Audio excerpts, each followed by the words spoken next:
कहानी आपको बताने वाला हूँ आपको थोड़ा अजीब लग सकता है, क्योंकि ये कहानी है यूरिनल्स और पब्लिक टॉयलेट्स की। लेकिन आप खुद सोच के देखिए दोस्तों, ये हमारी ज़िंदगी से कितना जुड़ा हुआ है। तो एक कहानी है एम्स्टर्डम के एयरपोर्ट के एक पब्लिक टॉयलेट की। जिस तरह से हम सारे लोग पब्लिक टॉयलेट को बिल्कुल डिसरिस्पेक्ट की निगाहों से देखते हैं, उसे बिल्कुल रिस्पेक्ट नहीं देते, वैसा ही हाल वहाँ का भी था। वहाँ पे लोग यूरिनल का यूज कर रहे थे और साथ ही साथ पूरे बाथरूम को भी गंदा कर दे रहे थे। वहाँ की अथॉरिटीज ने ये पाया कि अगर यूरिनेशन करते वक्त लोग एक खास जगह पे निशाना लगाएं यूरिनल में, तो पूरा बाथरूम गंदा नहीं होगा, यानी यूरिनल के आसपास का इलाका गंदा नहीं होगा। दोस्तों हमें भी ये ट्राई करनी चाहिए कि हम सिर्फ यूरिनल को गंदा करें, यूरिनल के नीचे कुछ ना गिरे और पूरा बाथरूम गंदा ना हो, क्योंकि उसे साफ करना सिरदर्द है और उसमें बहुत ज़्यादा मैन पावर और पैसे भी बर्बाद होते हैं, और उसे कोई ना कोई हमारे और आपकी तरह इंसान ही साफ करता है। खैर, एम्स्टर्डम एयरपोर्ट अथॉरिटीज ने जब ये सोचा कि लोगों को कैसे हम कह सकते हैं इस बारे में, तो पोस्टर या बोर्ड लगाकर लोगों को तो ऐसा नहीं करने बोल सकते थे, क्योंकि कुछ लोग ऐसा मानते या कुछ नहीं मानते, क्योंकि बाथरूम को बिल्कुल कोई भी रिस्पेक्ट की निगाह से नहीं देखता है पब्लिक टॉयलेट्स को। तो उन्होंने इस तरीके का इस्तेमाल किया, उन्होंने यूरिनल में एक खास जगह पे एक मक्खी का स्टिकर चिपका दिया दोस्तों। जी हाँ दोस्तों, उन्होंने यूरिनल में मक्खी का स्टिकर चिपका दिया एक खास जगह पे। तो लोग जब वहाँ यूरिनल को यूज करने आते थे, उस स्टिकर को जब देखते थे तो उन्हें लगता था कि ये कोई मक्खी है, और वो उस जगह पे निशाना लगाते थे। और इस तरह से उस एयरपोर्ट के लोगों ने लोगों को एक कन्विंस कर लिया वो काम करने के लिए जो उनसे करवाना चाहते थे, बिना कोई बोर्डिंग पोस्टर या बैनर लगाए हुए, ना ही किसी को कुछ कहे हुए। इस तरह का मैं एक और एग्जांपल देता हूँ। यूके में 2 तरह के डस्टबिन रखे होते थे, एक रिसाइक्लेबल वेस्ट के लिए और एक गार्बेज के लिए। अब रिसाइक्लेबल वेस्ट वाले डस्टबिन में लोगों को ऐसा कचरा डालना था जो रिसाइकल्ड हो सकता था, जिससे रिसोर्सेस और इन्वायरमेंट दोनों बचते हैं। For example plastic, iron, metallic कुछ चीज हो गई, तो उसको रिसाइक्लेबल डस्टबिन में डालना था। और गार्बेज वाला डस्टबिन जो होता था वो उसको कोई नहीं देखता था, उसे सीधे डंप किया जाता था और उसमें उन चीजों को डालना था जो रिसाइकिल नहीं की जा सकती हैं। लोग क्या करते थे कि वो गार्बेज, मोस्ट ऑफ द लोग, कुछ लोग थे जो रूल्स को फॉलो करते थे, कुछ लोग अपना कचरा लाते थे और सारा का सारा कचरा उस गार्बेज वाले में डाल दिया करते थे, और रिसाइक्लेबल चीज़ों को अलग करने की जहमत नहीं उठाते थे दोस्तों।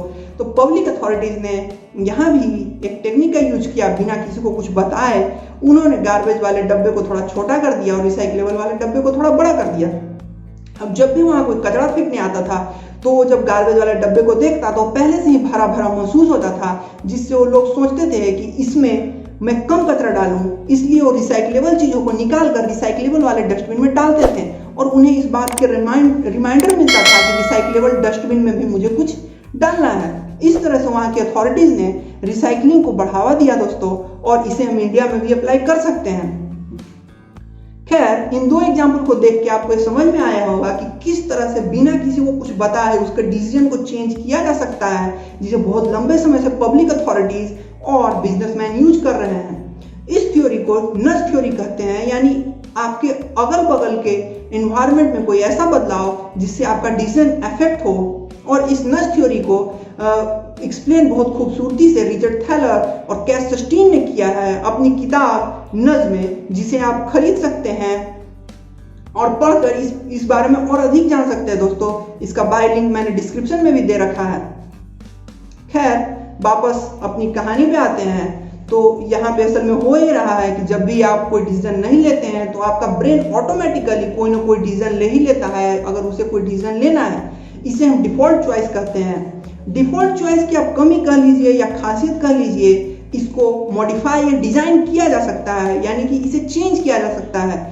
और इसे चेंज करने के लिए एक इन्वायरमेंट आपके अड़ोस पड़ोस क्रिएट किया जा सकता है, जिसे चॉइस आर्किटेक्चर कहते हैं, जिसमें आपके चॉइसेस को कोई एक्सटर्नल फोर्स या कोई एक्सटर्नल फैक्टर डिफाइन कर सकता है। तो एक मैं छोटा सा और एग्जांपल देना यहाँ चाहूँगा, जो कि ऐप डेवलपर्स बहुत यूज करते हैं और आप इसे रोज फील करते होंगे। जब भी आप अपना फ़ोन खोलते हैं कोई काम करने के लिए, कोई मैसेज या कोई ईमेल चेक करने के लिए, उसी वक्त आपको अपने किसी और दूसरे ऐप पे एक रेड सर्कल या तो दिखाई दे जाता है या तो कोई नोटिफिकेशन दिखाया जाता है, और आप उसको क्लिक कर देते हैं। इस तरह से आपको नज किया गया उस चीज़ को करने के लिए। नज का मतलब आपको मूव किया गया उस चीज़ को करने के लिए दोस्तों।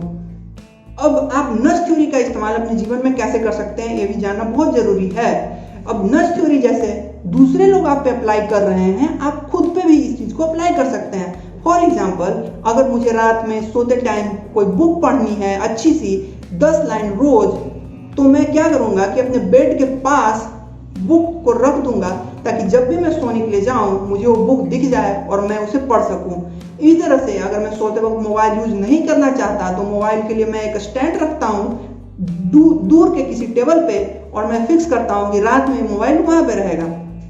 इस तरह से आप भी अपने जीवन में जो चीज़ें आप करना चाहते हैं उन चीज़ों को आसान बनाइए, अवेलेबल बनाइए अपने लिए, और जो चीज़ों को आप छोड़ना चाहते हैं उन्हें आप डिफिकल्ट बनाइए। ऑटोमेटिकली आपका जो डिफॉल्ट चॉइस है वो थोड़ा डेविएट हो जाएगा और आप नज थ्योरी की मदद से अपने आप को थोड़ा चेंज कर सकते हैं। एक और चीज़ दोस्तों, नज थ्योरी की मदद से आप अपने जीवन में थोड़ा बदलाव ला सकते हैं, वो है दूसरे के चॉइसेस में नहीं फॉल होना। यानी बहुत बार आपसे कुछ उटपटांग सी चीज़ें खरीदवाने के लिए बिजनेसमैन या बिजनेस या प्रोडक्ट्स नज का इस्तेमाल करते हैं, नज थ्योरी का इस्तेमाल करते हैं और आपको मूव करते हैं। अगर आप थोड़े से कॉन्शियस रहते हैं और चेक करते हैं कि कहीं यहाँ पे जो प्रणय सिंह ने बताया था उस चीज़ का तो यूज नहीं हो रहा है मेरे ऊपर, तो आप उस डिसीजन को लेने से, जो गलत हो सकता है कभी कभी, आप उस डिसीजन को लेने से बच सकते हैं दोस्तों। तो फिलहाल इस वीडियो को यहीं समाप्त करते हैं, बाकी की बातें अगले वीडियो में। और अगर मुझे जो है आपको इस नज थ्योरी के बारे में बताने में बहुत मज़ा आया, अगर आपको भी इस वीडियो को देख के मज़ा आया हो दोस्तों, तो इस वीडियो को लाइक कर दीजिएगा। और क्योंकि मेरा चैनल अभी नया है, इसे बहुत सपोर्ट की ज़रूरत है, आप इसे सब्सक्राइब करिए और बाकी लोगों से भी सब्सक्राइब करवाइए। खैर, तब तक खुश रहिए, सोचते रहिए और तरक्की करते रहिए। धन्यवाद दोस्तों।